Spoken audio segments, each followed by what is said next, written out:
Mobile को update करने के बाद, ये इंपॉर्टेंट पॉइंट है, मोबाइल को अपडेट करने के बाद टच का काम ना करना। एंड्रॉयड टीवी की बायोस या और भी कई जगह सेटअप बॉक्स, कई जगह बायोस आईसी लगती हैं, सीपीयू आईसी को रिवॉल्व करना पड़ता है या चेंज करना पड़ता है।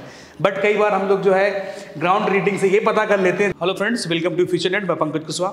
तो आज का टॉपिक है हमारा कि मोबाइल में टच नॉट वर्किंग। अगर आपके फ़ोन के अंदर टच काम नहीं कर रही है, कस्टमर फ़ोन आपके पास लेके आता है, उसमें कई तरह की प्रॉब्लमें आती हैं टच से रिलेटेड। तो हम कैसे इस चीज़ों को पहले जानेंगे। पहले तो हम लोग प्रॉब्लम को जान लेते हैं, भाई कितने टाइप की प्रॉब्लमें आती हैं। टच सही है लेकिन काम नहीं कर रही है, ओके। टच ऑटोमेटिक वर्क कर रही है, नीचे साइड टच का काम ना करना, मोबाइल को अपडेट करने के बाद, ये इंपॉर्टेंट पॉइंट है, मोबाइल को अपडेट करने के बाद टच का काम ना करना, फोल्डर चेंज करना, ये भी इंपॉर्टेंट चीज़ है। फोल्डर चेंज करने के बाद भी टच का काम ना करना। कस्टमर के पास ये आता है कि फोल्डर उसने चेंज किया, टच काम नहीं कर रही है। सैमसंग के फ़ोनों में क्या होता है कि फ़ोन को कोई नोटिफिकेशन आया अपडेट का, उन्होंने अपडेट कर दिया और वो टच पर काम नहीं कर रही है, तो ऐसी प्रॉब्लम लेंगे।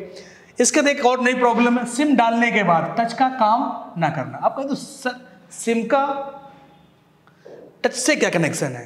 ये तो वही रन मूवी की तरह हो गया ना कि साला पेट का सर से क्या कनेक्शन है। तो वही चीज़ है यहाँ पे कि सिम डालने के बाद सिम कार्ड डालने के बाद टच का काम ना करना। लाइन ब्रेक हो जाती है और लाइन सीपीयू से आती है या कहाँ से आती है, आज हम लोग इस चीज़ को देखने वाले हैं, कैसे आप इसको सही करेंगे। तो सिंपल सी बात, टच ऑटोमेटिक अगर काम कर रही है, नीचे साइड बटन नहीं काम कर रही है, तो उसके लिए एक ऐप डाउनलोड कर लीजिए। कस्टमर का भी फायदा होगा, आपका भी फायदा होगा। सॉफ्ट की करके एक ऐप आता है, उसको आप डाउनलोड कर दिए तो नीचे की जो बटनें होती है ऊपर की साइड हो जाती हैं। तो इससे आपका भी फायदा और कस्टमर को पूरी नई टच लगाने की जरूरत नहीं पड़ती है, ओके। अगर अपडेट करने के बाद काम नहीं कर रहा है तो आपको इसको पहले तो आपको फ्लैश करना पड़ेगा,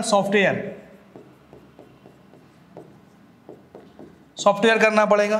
फोल्डर चेंज करने के बाद तब भी आपको सॉफ्टवेयर करना पड़ेगा। ऑटोमेटिक काम कर रही तो एक बार इसको आप फॉर्मेट करके भी देख सकते हैं, या फिर और कई सारी प्रॉब्लमें आती हैं। तो पहले हम लोग जानते हैं कि टच का सिस्टम क्या है।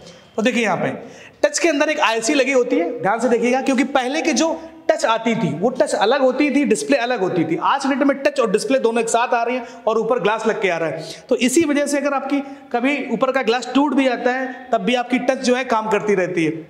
तो समझिए, कई बार क्या होता है कि हमारी टच सही है यार बिल्कुल, फिर भी टच काम नहीं कर रही, क्योंकि इसके अंदर जो एक आईसी लगी होती है उसको हम लोग बोलते हैं BIOS IC, basic input output system, okay. ये इस आईसी के अंदर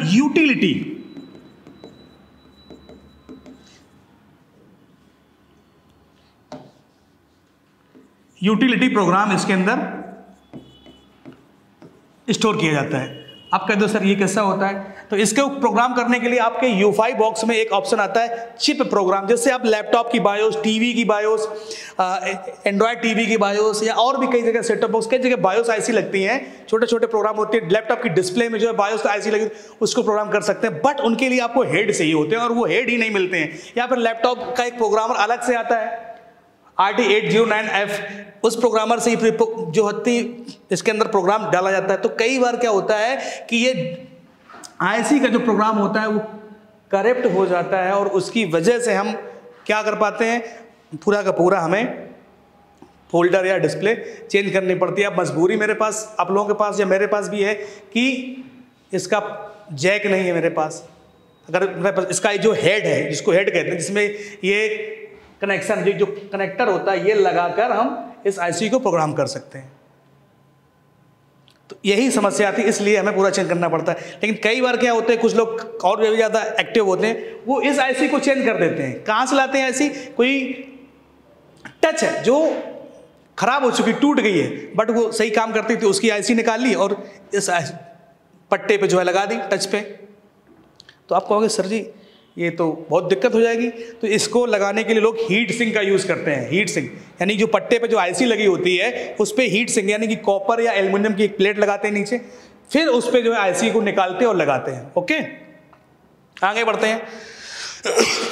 अब जो ये सिमेटिक मैंने यहाँ पर लिया है, यहाँ पर कितनी लाइनें हैं, यहाँ पर जो जो टच में काम करती हैं वो कितनी लाइनें हैं। एक तो होगी आपकी CLK क्लॉक, दूसरी डेटा जो कि CPU से आते हैं, इसके बाद आपका है RST रीसेट, इसके बाद ये वोल्टेज रेगुलेट L10 2.8 वोल्टेज, यानी कि तीसरी होगी आपकी वोल्टेज की।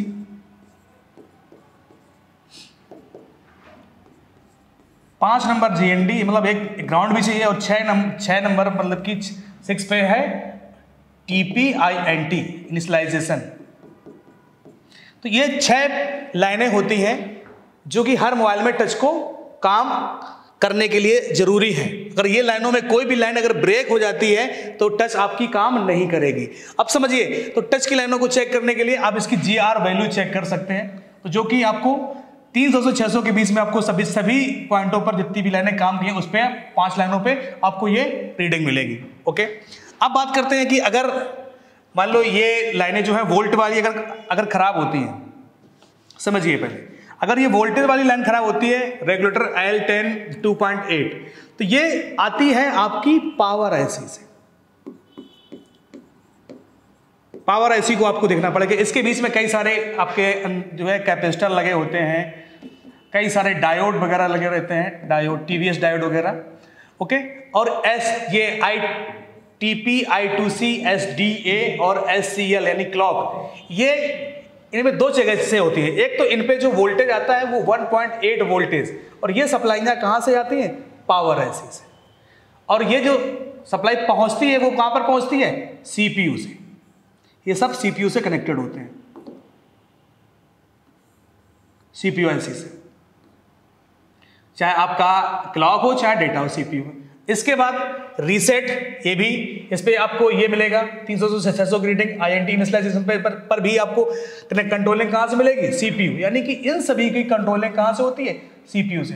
तो इसलिए हमें क्या करना पड़ता है, कई बार हमें को CPU IC को रिवॉल्व करना पड़ता है, चेंज करना पड़ता है।